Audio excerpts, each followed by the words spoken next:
3, 2, 1.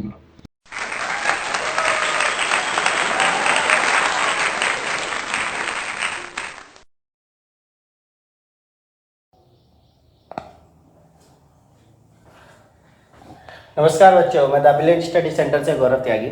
तो आज का जो हमारा टॉपिक है वो इंग्लिश का टॉपिक मैंने चुना है और टॉपिक है हमारा द का यूज़, कि हम द का यूज़ कहाँ करते हैं, कैसे करते हैं, क्योंकि काफ़ी कन्फ्यूज़न रहती है द का यूज़ करने के लिए। तो आज का हमारा खास टॉपिक है द का उपयोग कैसे करें। पूरी वीडियो को ध्यान से देखें और मैं गारंटी देता हूँ वीडियो देखने के बाद आपको ये क्लियर हो जाएगा कि द का इस्तेमाल हमें कहाँ करना चाहिए और कहाँ करना नहीं चाहिए। ओके, तो हम टॉपिक वाइज चलते हैं। तो हमारा आज का टॉपिक है द का उपयोग, कि द का उपयोग कब, कहाँ और कैसे करें। ओके, तो इसके हमारे रूल होते हैं बेटा, इसके हमारे 3 रूल होते हैं। तो हम एक एक रूल को डिटेल से पढ़ते जाएंगे तभी हमारा ये क्लियर होगा।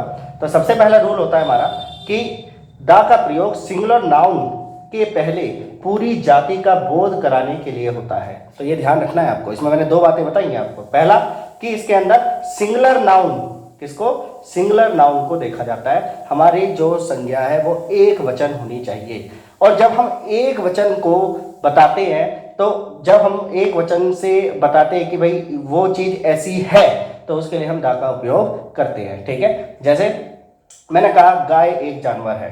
ठीक है, तो यहाँ पे हम क्या बता रहे हैं कि हम जानवर की एक कैटेगरी को बता रहे हैं कि भैया गाय जो है वो जानवरों की एक कैटेगरी का पार्ट है। तो यानी हम उसके पूरे समूह की बात कर रहे हैं। तो इसमें क्या आ जाएगा हमारा, the cow is an animal. Okay, दूसरा, गाय दूध देती है, द काउ गिव्स मिल्क, क्योंकि हमने यहाँ पे मान के चल रहे कि सभी गाय दूध देती है, इज अ कॉमन फीचर। तो जब भी हम सिंगुलर कॉमन नाउन की बात करेंगे, यानी एक वचन में कॉमन नाउन की बात करेंगे, यानी कि जो साधारण संज्ञा है, तो उसी को हम क्या कहेंगे आपका, कि उसके आगे आप द का उपयोग कर सकते हैं। जैसे घोड़ा उपयोगी होता है, तो हम मान के चल रहे हैं सारे घोड़े उपयोगी होते हैं, तो इसलिए द हॉर्स इज यूजफुल। पर आप यहाँ पे ध्यान दे रहे होंगे ये सब एक वचन में है। ओके, तो ये खास ध्यान रखना है आपको कि नाउन जो हमारी है वो सिंगुलर में होनी चाहिए। ओके, बिल्ली मांस खाती है, the cat eat meat. Okay, तो यहाँ पे पहला रूल हमारा ये क्लियर हो जाता है कि जब भी हम द का उपयोग करें तो खास तौर पे ध्यान रखें कि सिंगुलर कॉमन नाउन होनी चाहिए। और अगर हम उस सिंगुलर कॉमन नाउन की पूरी जाति का उपयोग कर रहे हैं तो हम वहां पे द का उपयोग कर सकते हैं। क्लियर है? ओके, तो हमारा दूसरा पॉइंट आता है कि ध्यान रखने वाली बात, यानी कि जैसे हम कहते हैं खतरा। ओके बच्चों, तो ध्यान रखना है कि द का उपयोग करते समय कि किस बात पे हमें खास पॉइंट ऑफ व्यू ध्यान से लगाना है। तो ध्यान से किस बात को हमें ध्यान रखना है, फॉर एग्जाम्पल कि परंतु पूरी जाति का बोध कराने के लिए प्लूरल नाउन के साथ द का प्रयोग नहीं करना। ये बात आप अंडरलाइन कर लीजिए ताकि आप भूले ना कि जब हम प्लूरल नाउन का उपयोग करते हैं तो हमें द का उपयोग नहीं करना होता है। ओके, कैसे, मैंने कहा गाय दूध देती हैं, तो यहाँ पे एक गाय की बात नहीं हो रही, यहाँ बहुत सारी गाय की बात हो रही है। तो यहाँ पे हम क्या कह रहे हैं, कॉमन है कि सभी गाय दूध देती है। ओके, तो हम यहाँ पे गाय, यानी कि हम बात कर रहे हैं प्लूरल की, तो प्लूरल सेंस में हम क्या लगा देंगे, काउ गिव मिल्क। पर जब हम यहाँ पे बात कर रहे थे गाय दूध देती है, तो हम केवल एक गाय की बात कर रहे थे, कॉमन की बात कर रहे थे। ठीक है, क्यों, क्योंकि हमारा कॉमन नाउन था। पर हमारा यहाँ पे क्या आता है, प्लूरल कॉमन नाउन, प्लूरल यानी बहुवचन में। ओके, जैसे घोड़े उपयोगी होते हैं, हमने यहाँ बोला था घोड़ा उपयोगी होता है। क्लियर? तो जब हम घोड़ा का घोड़े कर देंगे तो ये हॉर्सेस बन जाएगा, तो इसके आगे द नहीं लगाया जाएगा। आपको ये खास ध्यान रखना है कि प्लूरल के आगे द का उपयोग नहीं होगा। ओके, ऐसी सिंह बहादुर होते हैं, यानी कि जो लॉयन है, शेर है हमारे, वो बहादुर होते हैं। तो यहाँ पे हमारे लॉयंस, ठीक है, आर ब्रेव।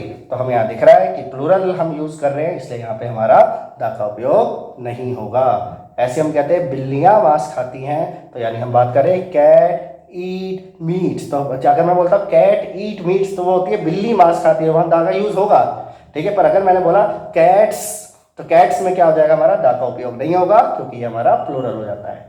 क्लियर है? तो ये खास ध्यान रखना है कि जब हम सिंगुलर में बात करते हैं तो वहां पे हमारा द का यूज हो सकता है जब हम किसी कॉमन नाउन का एक पूरे ग्रुप की बात कर रहे हो। ओके, ठीक है, तो हमारा दूसरा रूल आ जाता है आपका कि द का प्रयोग सामान्य अर्थ, यानी कि प्रॉपर नाउन या काउंटेबल नाउन या अंक गणित संज्ञा, ठीक है, अंक गणितीय संज्ञा के साथ होता है। तो इसका मतलब क्या होता है? इसका मतलब होता है कि अगर कोई चीज ऐसी है जो अनकाउंटेबल है, जिसे आप गिन नहीं सकते, या कोई भी एक प्रॉपर नाउन की बात हो जाए, तो प्रॉपर में मैंने जैसे आपको नाउन वाले सेक्शन में बताया था, और मैं बता देता हूं कि नाउन की वीडियो ऑलरेडी है, आप देख सकते हैं। तो प्रॉपर नाउन में क्या होता है कि किसी व्यक्ति का खास नाम, किसी वस्तु का खास नाम, किसी स्थान का खास नाम, जैसे मैंने कहा आगरा, ठीक है, लाल किला, ठीक है। तो जब मैं किसी खास चीज के लिए बोलता हूं तो वो हमारा क्या हो जाता है? Proper noun. ओके, तो याद रखना है, अगर प्रॉपर नाउन हो या अनकाउंटेबल नाउन हो तो वहां पे द का उपयोग क्या हो जाता है? बिल्कुल नहीं करना है, ये ध्यान रखना है आपको। जैसे मैंने बोला राम एक लड़का है, तो Ram is a boy, the Ram ना लिखें। ओके, ध्यान रखना है। दूध लाभदायक होता है, मिल्क इज यूजफुल। ओके, शहद मीठा होता है, हनी इज स्वीट। शराब हानिकारक है, वाइन इज हार्मफुल। ठीक है, सोना पीला होता है, गोल्ड इज येलो। तो यानी कि जो हमने चीजें ली हैं वो इस आधार पे हैं कि उनका प्रॉपर नाउन है या वो अनकाउंटेबल है। जैसे शहद मीठा होता है, तो कितना मीठा होता है? नहीं पता। ओके, दूध लाभदायक होता है, कितना लाभदायक होता है? नहीं पता। तो जो उसके लाभ है वो क्या है? हमारे अनकाउंटेबल है। ठीक है, तो ऐसी चीजें जो कि हम अनकाउंटेबल में ले जाते हैं उनके अंदर भी उनके अंदर भी आपको द का उपयोग नहीं करना। याद रहेगा कि प्रॉपर नाउन और अनकाउंटेबल में द का उपयोग नहीं करना। क्लियर है बच्चों? तो हमारा तीसरा इसका रूल जो होता है वो आता है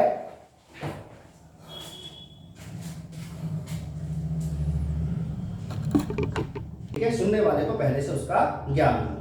ठीक है, यानी पहले से दोनों को उस बारे में पता है कि हम बात किस चीज की कर रहे हैं। तो उस समय में हमारा कि नाउन सिंगुलर है, प्लूरल है, काउंटेबल है या अनकाउंटेबल है, इस बात का कोई प्रभाव नहीं पड़ेगा। उन सभी के आगे दा का उपयोग किया जाएगा। ओके, तो इस चीज को एग्जाम्पल से हम क्लियर करते हैं। जैसे मैंने कहा बच्चे नटखट हैं। ओके, तो यहाँ पे हमारी बात हो रही है पर्टिकुलर क्वांटिटी में बच्चों की। जैसे मैंने कहा भाई पार्क में बच्चे खेल रहे हैं या कॉरिडोर में बच्चे खेल रहे हैं, तो हम किसी से बोल रहे हैं कि ये बच्चे जो है नटखट है, तो मैंने कहा बच्चे नटखट हैं, तो यानी कि वहां पे पहले से ये हमारा तात्पर्य कुछ निश्चित बच्चों से है, तो उस कंडीशन में द का उपयोग होगा और सेंटेंस बनेगा द चिल्ड्रन आर नॉटी। ठीक है, बट अगर मैं कहता हूं कि बच्चे नटखट होते हैं, यानी मैं बात कर रहा हूं कॉमन सेंस की, ठीक है, जिसमें हम ये बात कर रहे हैं कि जनरली सारे बच्चे नोटी होते हैं। जैसे मैं तो नोटी था, आप भी नोटी होंगे। ठीक है, तो इसी तरह हम कह सकते हैं कि जो बच्चे जनरली नोटी होते हैं, तो जनरल की बात हो गई, कॉमन सेंस की बात हो गई, तो उसमें हमारा द का उपयोग नहीं किया जाता, क्योंकि इसमें हमें नहीं पता कि पर्टिकुलर निश्चित मात्रा में कितने बच्चे हैं।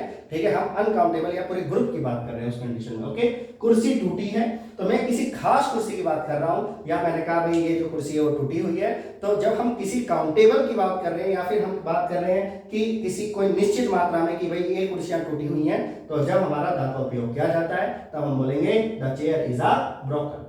बट जब हम बात कर रहे हैं कुर्सियां टूटी हुई हैं, तो कुर्सियों का मतलब क्या हो गया? एक ग्रुप की बात कर रहे हैं, पूरे चैन की बात कर रहे हैं, ठीक है, जिसके अंदर कोई काउंटेबल चेयर नहीं है, तो उसे हम क्या कहेंगे? आपका चेयर आर ब्रोकन। इसके आगे द का उपयोग नहीं होगा। हाँ, द का उपयोग नहीं होगा क्योंकि हम बात कर रहे हैं कुर्सियां टूटी हुई हैं, यानी एक ग्रुप की बात कर रहे हैं, हमें नहीं पता कि कितनी कुर्सियां टूटी हुई है, कहां कैसी टूटी हुई है। ठीक है, ओके, अगला आता है गाय बीमार है। ठीक है, तो हम बात कर रहे हैं निश्चित गाय की, या हमसे एक समूह की बात कर रहे हो पर हम निश्चित गायों की बात कर रहे हैं, तो उस कंडीशन में द काउस आर इल। तो यहाँ दिख रहा है आपको काउस बोला है मैंने। ठीक है, तो यानी कि बहुत सारी गायें हैं पर क्या है? एक निश्चित मात्रा में है वहां पे, तो हम उसे क्या कह रहे हैं? The cows are ill. ऐसी अगर हम बोलते हैं पानी उपयोगी होता है, तो एक कॉमन सेंस वाली यानी जनरल बात है कि हाँ पानी उपयोगी होता है, नहाने में उपयोग होता है, ठीक है, खाना बनाने में उपयोग होता है, ठीक है, खुद के नहाने में भी उपयोग होता है, जानवरों के नहाने में भी उपयोग होता है, पेड़ पौधों के लिए बहुत उपयोगी होता है। ठीक है, तो पानी उपयोगी होता है, तो वाटर इज यूजफुल, इसके आगे भी द का उपयोग नहीं होगा क्योंकि हम कॉमन की बात कर रहे थे। ठीक है,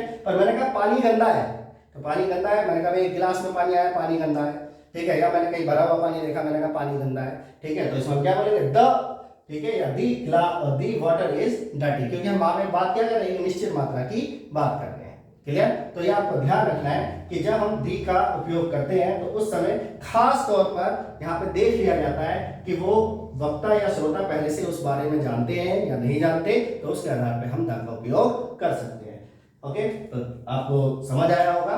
ठीक है, कमेंट बॉक्स में कमेंट जरूर करें। Thank you very much. Like करें, शेयर करें। मैं गौरव त्यागी द ब्रिलियंट स्टडी सेंटर से आपके लिए ऐसी नई वीडियो लाता रहूंगा। Thank you.